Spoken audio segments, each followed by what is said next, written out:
What's up, everybody? SB20 Champions is back, and it feels good. And I know there's gonna be some comments on here. A lot of people are thinking this right now, like, where the hell have you been?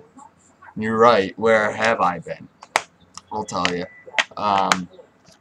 And I know a lot of people might coincide that my disappearance went right along with the Bears' season going downhill.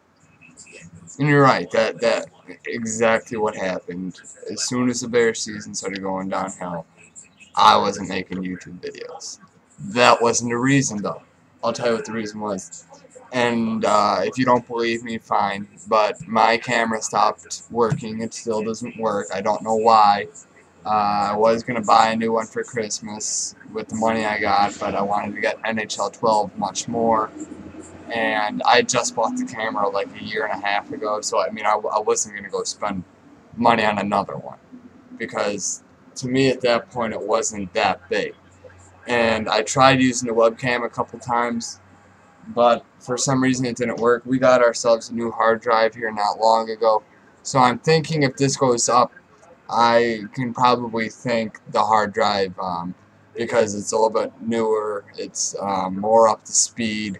The other one was like a 2007 model, so there's reason why it didn't work. Anyways, I'm here to talk about our Chicago Bears, who have had an extremely interesting offseason, to say the least. Going into the offseason, they were a team that had to make a couple moves right away, and they did. And it really was Brian McCaskey's first year as the as the owner of the Bears, because last year was really his first year, but he started the offseason in late July, so he didn't really have an opportunity to go out and make the added adjustments, because there was only a month and a half before week 1. This year he had 9 months before week 1, and he took advantage of it.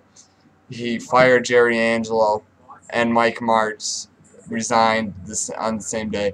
So his second day, as you know, in his first full off season, the Jerry Angelo is gone, Mike Martz is gone. Awesome.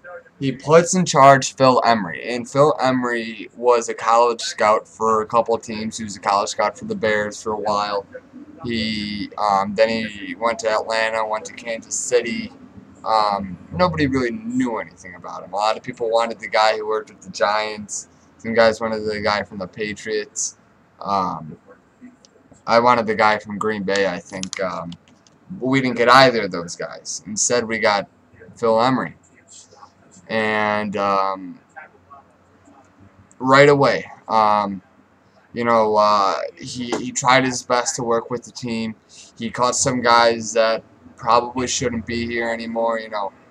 Not guys that necessarily are collecting paychecks, but guys that aren't really helping the team to their full advantage.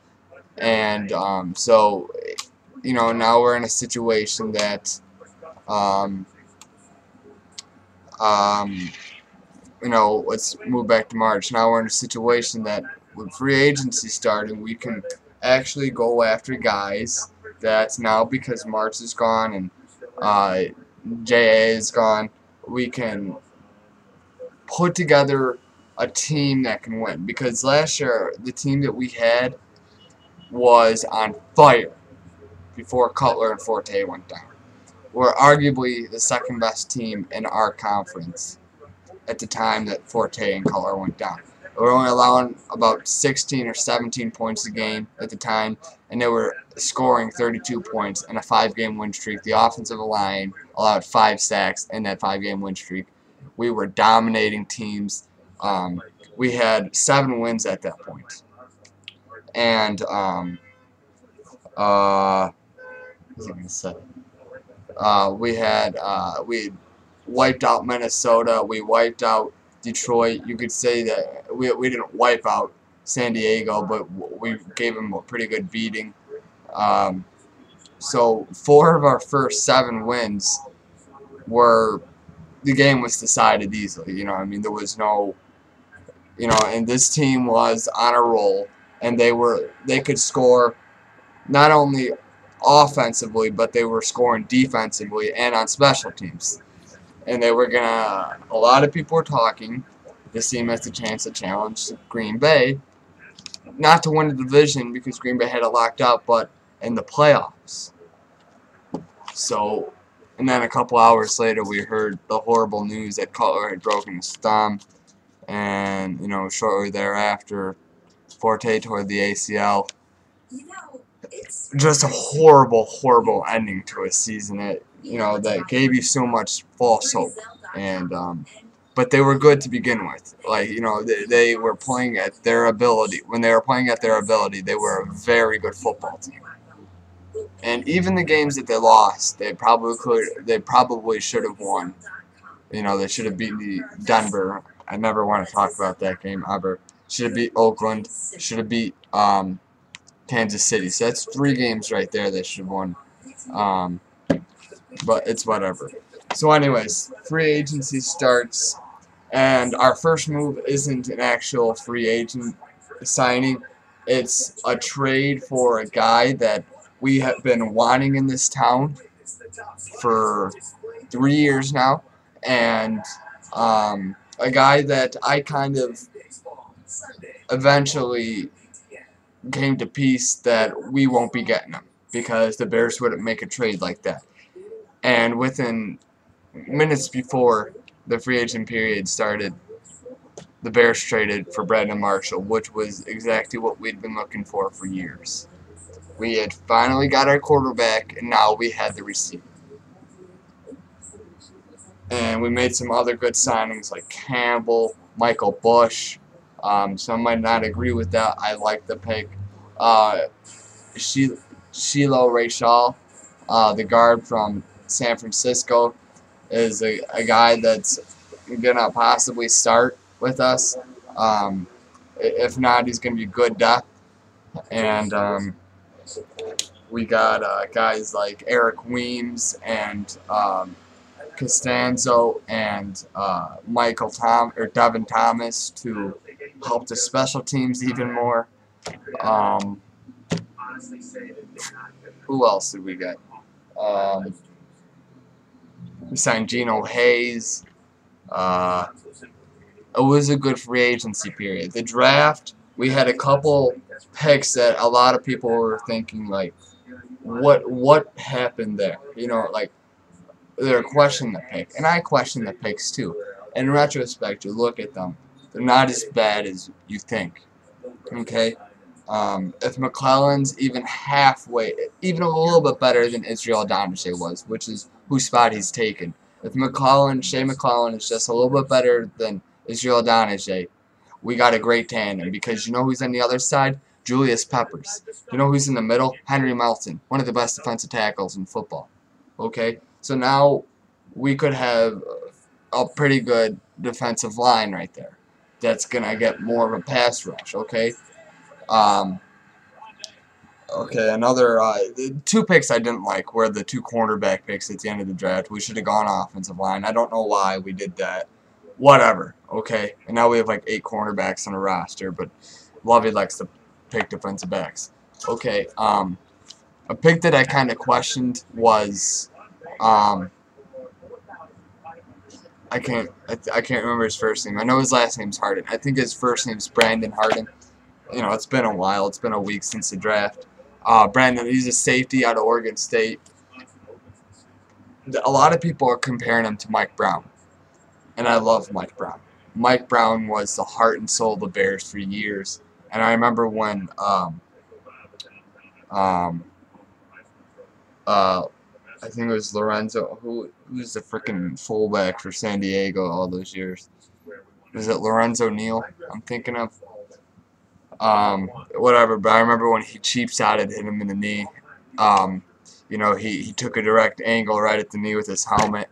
You know, in the first game of the season, you know, knocking Mike out for the rest of the year. And I remember Mike was saying, you know, in his press, you know, his post-game press conference, you know, it's just not fair, and you could see the tears in his eyes. The guy was a Chicago Bear to the very end, and the fact that we have a guy that could be like Mike Brown. Mike Brown got me to like the Bears. Mike Brown was my favorite player the first year I started watching the Bears. He was you know, it's going to be great now that we got a guy like him. The only thing that was bad about Mike Brown was his injuries.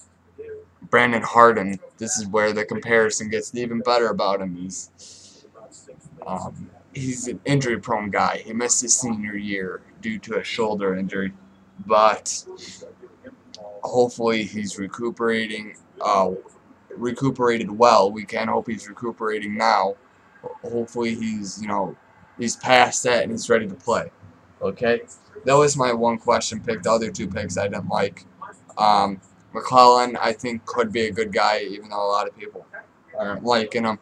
I loved Alshon Jeffrey's pick. I loved that pick because now Alshon Jeffrey is going to be added to an offense that's going to